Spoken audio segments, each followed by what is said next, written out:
comedy fans, welcome to another brand new live edition of the Comedy the Carlson cast. I'm your host, my name is Vinny, and joining me today in studio, it's Jessie Jetski Johnson.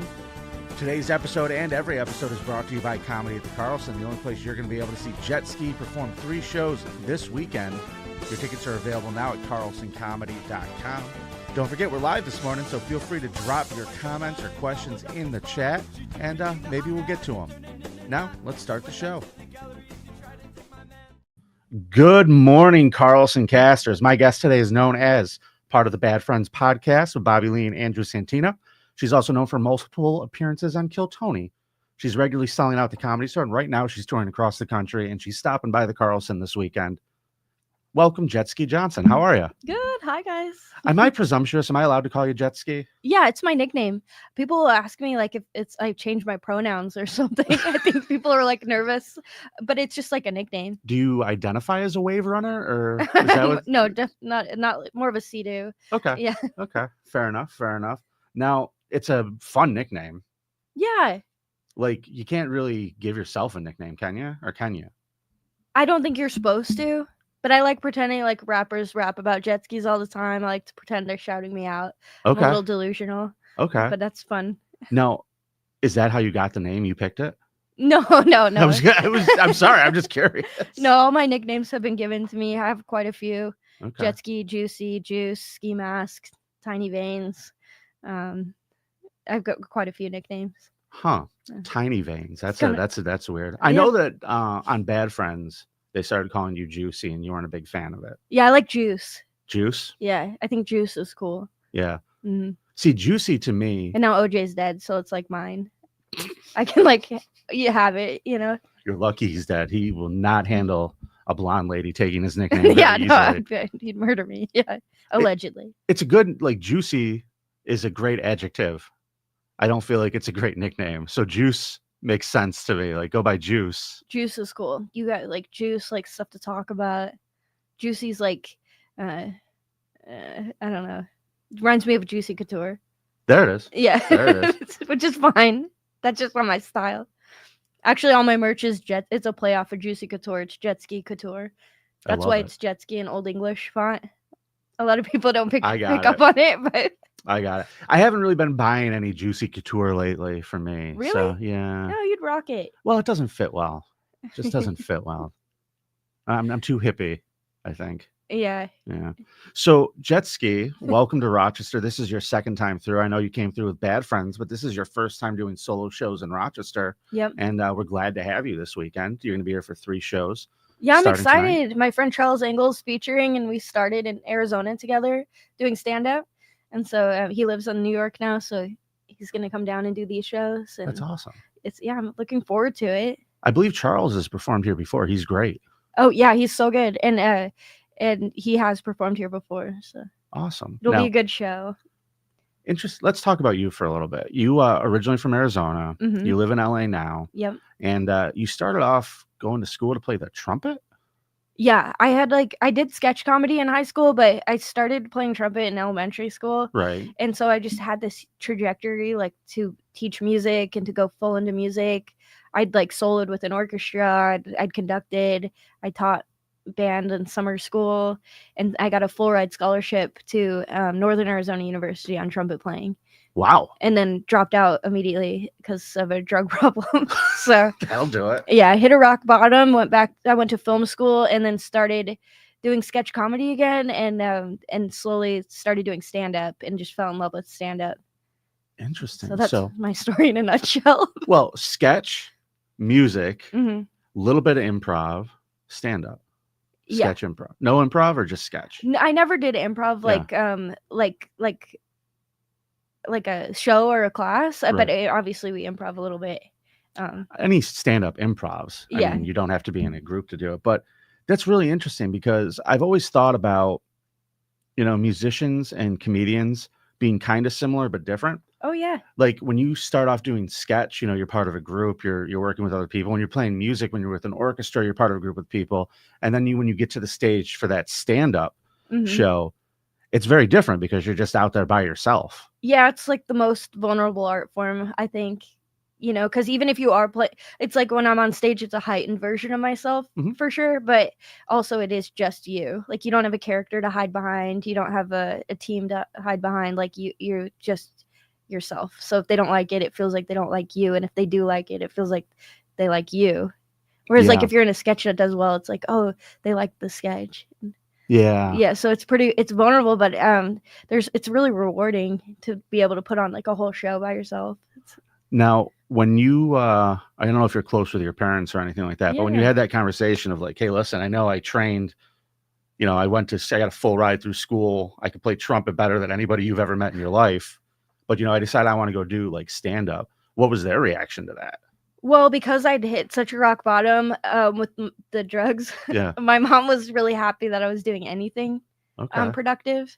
You know, I was like working at a smoke shop, and I was just kind of like a leech on society. So I think when I went into like something I was passionate about, she was like all for it. My dad, funny enough, is a drummer and still plays in bands, and we're really close. I'm very much like my father's daughter, but he was the one who was kind of at the beginning like, maybe you should also get a stable job. Because that's what he did. He worked in engineering for aerospace, ended up becoming a rocket scientist at the end of his career, and the whole time would play in Irish rock bands for fun on the weekends. Right. So when I went into an art form, I think he was kind of like, because of his life, maybe you should also get a stable job, like a corporate job. You know, that's such a good example, like to somebody who's artistic. Like, clearly you have talent. Like, you can't just pick up a trumpet and play a trumpet. You have to, like, you know, learn it. You have to have the mentality to do it. Same thing with stand up. But your dad being a guy who's there part of your life, who has this passion that he loves, this creative outlet, and then also working a stable job. That's a great example, right? Yeah. For somebody, you know, who wants to get into it. Yeah, but my sister and I kind of split. Like, she worked corporate and I took the artist path. Okay. So he's relieved now. Now that I'm making a living off it, and I will say like an okay living, but I've been struggling for so long. Like, now he's kind of like, good for you. You know, I'm glad you did this. Now, how long would you say you've been doing stand-up total, like cumulatively? 13 years. I know for a fact, because my buddy Sean McCarthy, I started at this like dive bar behind a Walmart attached to a hockey rink. Perfect. And the whole window behind the bar was a glass window to the rink. Real question, who books it? No, well, it's done now. Oh, okay. It was so fun though for starting out, because wood paneling, you're on stage telling your jokes, like a puck would hit the glass, a fight would break out. Like, it was very challenging but a fun environment to start in. And it still exists. It's the Ice House in Arcadia, but they don't do stand up there anymore. Interesting. But Sean would take photos of us and put the date on there to make it look like an old camera. Okay. So I have a picture of my first time on stage, and I know the exact date, and it just passed in March. So, well, happy anniversary. Thank you. Lucky number 13. It is crazy. 13 years. It goes by fast. But well, you have an incredible amount of success for someone who's doing it for 13 years. Oh, thank you. Well, you do. It's awesome. Yeah, I'm always like trying to get better. I always look ahead, but it is good to sometimes stop and like be like, I don't have roommates anymore. It's nice. Well, when you first started it, you know, it feels like when you're standing in a bar that's attached to a hockey rink and like the goal alarm is going and you're trying to do jokes, it's got to feel like forever ago. Like, to get like from there to where you are now, you probably couldn't conceive, like, you know, just starting out, that you would be doing what you're doing now, right? Yeah. It's just hard to picture that success out of the gate. I never thought I would be successful. Like, I think there was a little bit of delusion inside of me where I was like I could picture it kind of, but I kind of thought I would just be doing like the bar shows forever. Yeah. So this is exciting. So where did things start to pick up for you on this path? Well, I mean, Kill Tony was the first time I ever had like a fan, you know, like somebody I'd never met who knew me. And I would get pulled out of the bucket, and then people online would be like, saw you on the show. And then when I joined the band, like, I got a little bump of a following. And then the pandemic hit and they moved to Austin. I stayed back, and when we were getting out of the lockdown, my friend was like, do you want to work at the Comedy Store? And I thought, I never thought about that. So I auditioned, became a door guy. And when I was a door guy there, I valeted cars, and that's where I met Bobby Lee. And during that time, it was really weird. There was just like Bobby and Andrew took me on their show, Jesselnick started taking me on the road. Annie Letterman started taking me on the road. Pauly Shore, like all kind of around the same time. And you were just working as a door guy. Yeah. And then I went on their podcast, and that took my following like way up. Yeah. And then I kind of have an open door with Kill Tony. Like if I ever am in Austin, I'll hit Tony up. He's good to me. He's like to come by. Sure. And same with Bad Friend Santino. Like, just hit me up if you ever want to come back on. But I try not to take advantage of them by doing that too much. So. I didn't realize you were a door guy at the Comedy Store. That's a really interesting kind of a job. I've talked to a lot of people who've done that job. Yeah. I remember Paul Rodriguez came in. He told me about how Richard Pryor would come in and like throw his keys at him and say, take my car, go give me cigarettes and stuff like that. Like, it's a weird job to have. Can you tell me some stories about being a Comedy Store door guy? Yeah, I mean, it's obviously much different from then to now because of like internet and stuff. I think nobody's like throwing stuff at me now. Well, he was just like jokingly throwing them. He didn't throw them at him. I got Tim Dillon cigarettes once. I offered because he was like, "Do you have any?" I used to smoke. I'm lucky you're cigarette free, but I was like, "Oh, I'll walk down to the station." I tried to go like above and beyond as a door guy there, and I was like, "I'll go get you some," and I brought him like the wrong pack. And I remember he was like, "I didn't ask for this," and I was like, "My bad." So I had to like go all the way back. Not a very exciting story, but yeah, that's the guy that you don't. I mean, I loved him, by the way. He seems like a great guy, but I wouldn't want to get him the wrong cigarettes. No, it's just like I was trying to do this good thing, and I walked like all the way down there and back. It's like, oh, oops. Well, now you're doing your own shows there, and you're selling out, and you're doing great. That's like the dream. Yeah, it's crazy. You don't like you when you dream. I think you just kind of dream in a direction. Sometimes you don't have like an exact idea of like what the dream will be, and then as it starts happening, you're like, okay. And now I'm just kind of trying to get back to the art of it. Just want to work on the jokes and stay humble and put on a good show. Yeah, I'm sorry. I'm just sitting here going like, you're the greatest. You're doing so well. Like, I'm just trying to stay humble, Vinny. Would you chill out? Yeah. So listen, folks, we're going to give away a couple tickets this morning. If you want to come see Jetski tonight, I want you to do that. But here's what I want you to do. I want you to text us. Keyword today is trumpet, 585-484-7876. And you could win yourself a pair of tickets to see Jetski this weekend. So it'll be better than I'm doing on this interview. I'm not very funny. I flew all day yesterday and then got in at like 11 p.m. and I couldn't sleep till 2 a.m. and we just did radio. So I'm like waking up. Relax, chill out. Don't worry about it, Jetski. You're all good by me. I want to talk to you a little bit about incorporating the trumpet into your stand-up act. Sure. It's like definitely different. It's not something everybody can do. It's like a bizarre instrument to see on a stand-up stage. When did you first decide like that's something that you wanted to incorporate?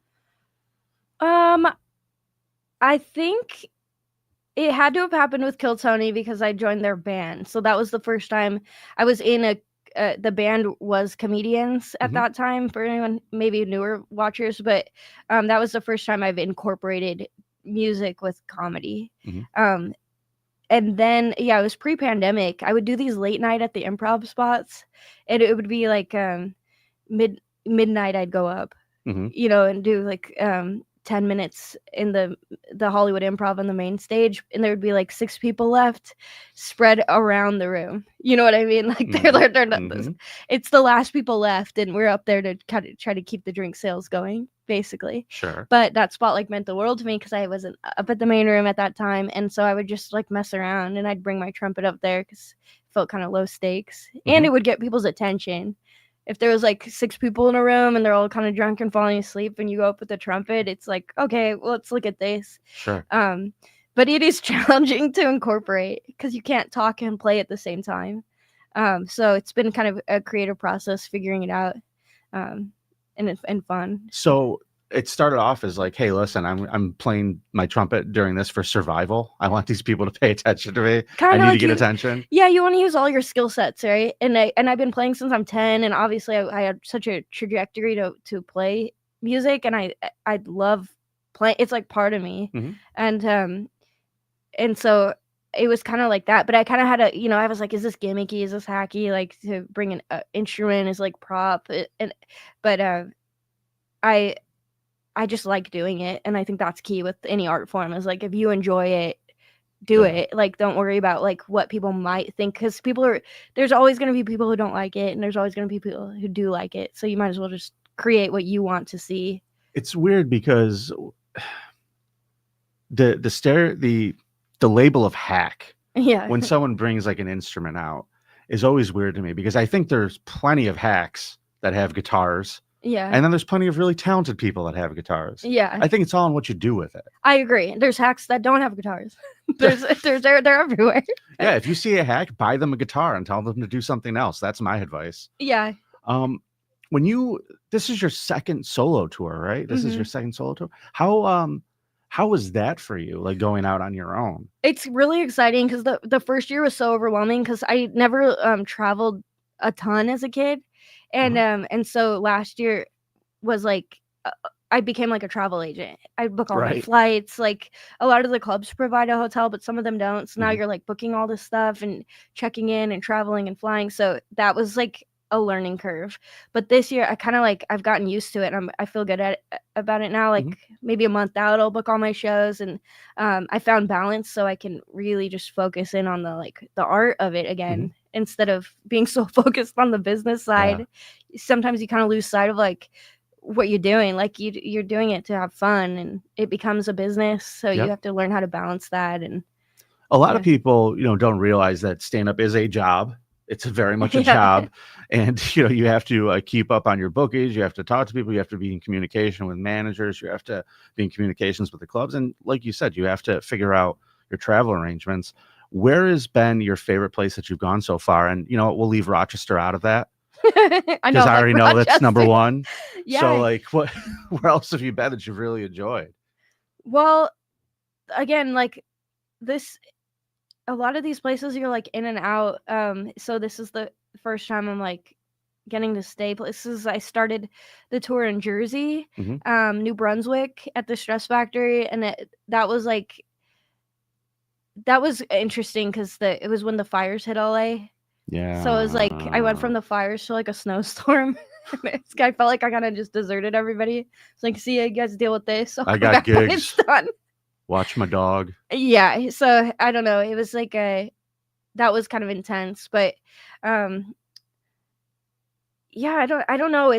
I'll be honest, it's kind of a blur. Sure. Sure. And you're always like thinking about the hour, and then I try to walk around and get coffee and stuff. I'm about to go to Portland, Eugene, and Seattle. Okay. And I think that's going to be a fun run. I might bring my best friend Janelle out with me, and just to hang and do a road trip along the stops. See, that's a beautiful part of the country. I mean, absolutely gorgeous. So good for you. Yeah, a lot of this stuff right now has been kind of snowy and cold, so it's not a ton I can do outside of it.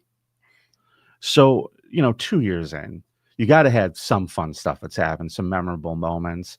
Is there anything that really stuck out to you? Like, wow, I'm doing it. This is like these are my first tours, and I'm really nailing it.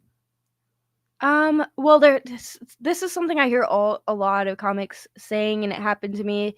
I did Oxnard recently in California. I brought my friends Nicole and Noah out with me, and it's in a big shopping mall. The club is, and we went to Whole Foods first to get a snack, and it's in the same complex. So we roll up, we park, and the second I get out of my car, this guy, he looks at me and he's like, "Whoa, oh my God, I can't believe you're here right now." And I'm like, "What's going on?" And he's like, "Jetski, right?" And I was like, "Yeah." And he goes, "Oh my God, can I get a picture with you?" And I go, "Yeah, man, you're going to the show tonight?" And he goes, "What show?" Oh no. And so it's like that. I've heard that from a lot of comics. It's like they couldn't be a bigger fan, and they just didn't hear about it. So it's like experiencing that is a trip, where I guess that's not like a crazy thing, but it does feel tickets to the show. Yeah, carlsoncomedy.com. If you didn't know Jetski was in town, but you think she's the greatest, get your tickets now. Yeah, get the tickets, man. That's the hardest part, is the promoting, but I feel like if you just I'm kind of laying low and working really hard on who I am, like as a person, and my jokes, and I think they go back and forth and help each other, and then I feel like over time it would be good. Yeah. They talk about finding your voice and things like that, and the more you do comedy, the more natural you become because you learn how to do it as yourself. I feel like a lot of people when they first start, and tell me if this applied to you, where you first start, if you kind of have an idea of what a stand-up comedian should be and what they should kind of sound like and some funny concepts, but it takes a little while to evolve into you.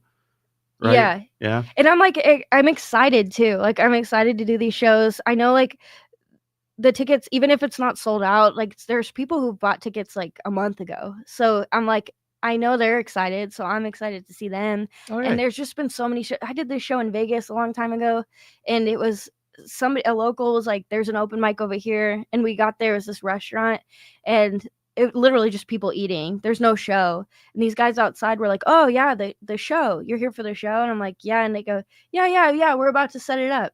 And they got a microphone from the back, but I don't think there was supposed to be a show. I'm not like kidding. I've been to those. I know exactly what you're talking about. I think they were selling drugs out front, and they just like they knew the owners and like did the mic, and I was so excited to perform because stage time, I didn't get much stage time, so I was like, I couldn't wait, and I was like, yeah, I'll do any show. And I get up there, and literally at one point, the guy who was hosting came on stage with me and like put his arm around my neck. And like, but the whole time I was like, yeah, this is Vegas. I was like naive. And my friend who was with me at the time was like, we need to get out of here. Because a guy, I'm naive and like having fun, but he sees this stranger with literally his arm around my neck. And if you've ever been in a position, like now I know if you're a girl with the guy's gonna be the one who's gotta step in and fight if a fight happens. So we got out of there. He was like, we have to go, and I was like, well, no, I haven't even got the light yet. And he's like, no, we're getting out of here. And I'm telling you, 2 people are just eating. There's no one in there. And were they laughing? No, like it was like really weird. But we get. I love the optimism of. I just have to say, I love this story. I love the optimism of. I didn't even get the light yet. There's 2 people naive. Eating, and you're just like, I didn't get the light yet. I still have time. And we had like a little Miss Sunshine moment on the way out because his starter, his clutch was out on his car, so we had to like push it. Yeah, and like start it and like go and just like get out of there. And then I think about stuff like that. And then I'm at the show, and even if it's not like sold out, I'm like, who cares? Like, these people want to be here. I'm not forcing it on some people eating in a restaurant. Yeah, like, it's never a good vibe for a show when you feel like you're jumping out of the bushes and be like, jokes. Yeah, no, that's the worst. I hate that kind of like those shows that we have to do when we start out. Oh my God, the bar gigs where you show up to a bar and they want to keep the TVs on. Yeah, so they like, just why watch. Are we doing this? Yes, yeah. So I'm excited, and I feel like it. I say it on stage sometimes too, but it's like you're seeing a band before they make it big, Yeah. You're going to hate my new stuff, but get in early. I'm going to tell you something right now. You're going to love Jetski Johnson. Get your tickets now, carlsoncomedy.com. And don't forget, if you want to text us, the text line is open. 2 viewers. Yeah, we're right. Well, that's the one stream. One viewer. Yeah, there's another. That one doesn't. Yeah, you just dropped somebody. Way to go, Jessie. Yeah, that's right. We don't like your kind. You get out of here. Get out of here. You get. But Jessie Jetski Johnson, you can find everything you want to about Jetski at jetskijohnson.com, and you can follow her on social media at Jetski Johnson. And don't forget, folks, there's 3 shows this weekend, tonight, Friday, and Saturday. If you don't have your plans for the weekend yet, grab your tickets. You're getting in on the ground floor. Very, very funny act. You're going to enjoy it. Now, before I get you out of here, one of our demographics on this show is we have a lot of young performers, people who are very new to stand-up who watch this. And I like to ask this question. I think you're going to be a perfect person to ask this to, because, you're up and coming, you're doing very well, and you're working your way up. But if you could go back in time 13 years from when you first started, okay, and you have all these lessons in your brain now of the last 13 years, all of the hard work that you've put in, what piece of advice would you give yourself to help you along the way? Less Coke. Good advice. Less Coke. No, write every day. It's so simple. People are always like, what do you do to make it? It's like, you just have to write. You're a writer. You have to write. It's not a funny answer, but it's funny how little people write. And like, but yeah. It's really astounding to me that people who pursue comedy that don't write, and they exist. They absolutely exist. And it's hard. It is hard to write, like, but you just got to sit down, and even if it's nothing, like, just practice writing. Even if you're just describing things around the room, like write. Interesting. Yeah, just do that. All right. And that'll help you. But yeah, less drugs. Less drugs, more writing. No, I don't regret nothing. I think just one day at a time, and get up as much as you can and try to have fun while you're doing it. Yeah. Yeah. All right. Well, folks, make sure you check out Bad Friends as well. You could hear Jessie Jetski Johnson on there quite a bit. And most importantly, get your tickets to the show this weekend. We will see you there. Remember, folks, carlsoncomedy.com is the place to go for stand-up tickets in this town. And hope to see you at the show. Thanks, everybody, for tuning in. Thank you. Thank you for being awesome and watching another episode of the Carlson Cast. Don't forget we're streaming live on Facebook and YouTube every Friday morning. You could also follow us on social media on Twitter and Instagram at CarlsonCast. You can listen anytime on iTunes, Google Play, and we're now available on Spotify. You should also check out an amazing app called Laughable. And on the Laughable app, you can connect to your favorite comedians in a way you never thought you could before. Download it in the App Store and visit carlsoncast.com for information on more shows. And don't be a jerk. Rate and review.